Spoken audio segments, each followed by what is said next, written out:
Hey everybody, we're still here at the LA Auto Show and I've been looking for the fun and interesting stuff.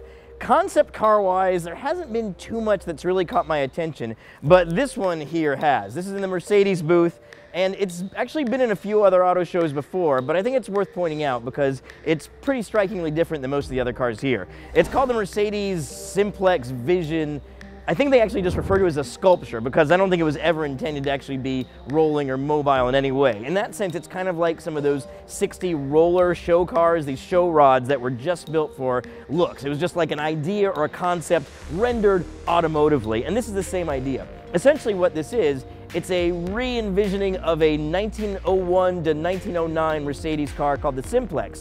This was a very early Mercedes. It was also one of the first cars to use a more modern automotive layout in the sense of front engine, rear drive, big radiator up front, but more importantly for the Simplex, they were setting the engine a little bit lower in the frame than cars traditionally were used to, which kind of let the whole thing ride a little bit lower, less like a tall wagon like cars were previously, and more of the stance that we're used to cars today. So if you look at what the original Simplex looked like, especially the racing versions, it's pretty damn close. But of course they've taken a lot of liberties with this kind of rethinking of the design, and it's really pretty fun. It's full of good details. The Mercedes logo shows up everywhere in these custom tire treads.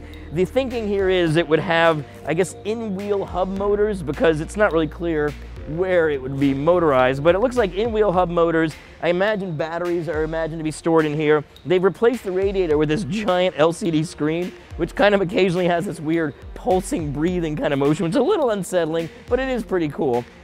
And what I really like about it is very, distilled design. They took the absolute essence of what made those early cars interesting and just took it down to the most purest forms possible. And the result is really pretty damn cool. You still have the hood belts, but they're reduced down to little modules in the bottom. You still have fun venting. The inside's pretty great. The rear of the seat actually forms the whole rear of the car, and it's just kind of an upholstered shell that you sit in. The dash is great with as few instruments as possible. There's just 4 big knobs that say things like drive, race, vehicle, and boost. I don't know what the hell vehicle does, you're already in it, but still, it's cool, and one tiny gauge, and what looks like a rear projection for other information on the back of a simple panel. It's kind of beautiful. The steering column has a big window in it with these 2 blue fluid-filled lines. I have no idea what the hell they do, but they look kind of cool, but it looks very sci-fi.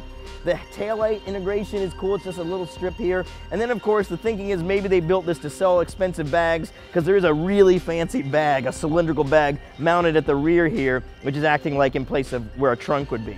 It's a really clever car. It's a very good design, and it's a very good example of what I really like about concept cars, where there's no intention of making it production ready at all. It is literally just a concept rendered as a car, and that's kind of why I think it's a lot of fun. So, way to go, Mercedes. This one's pretty cool.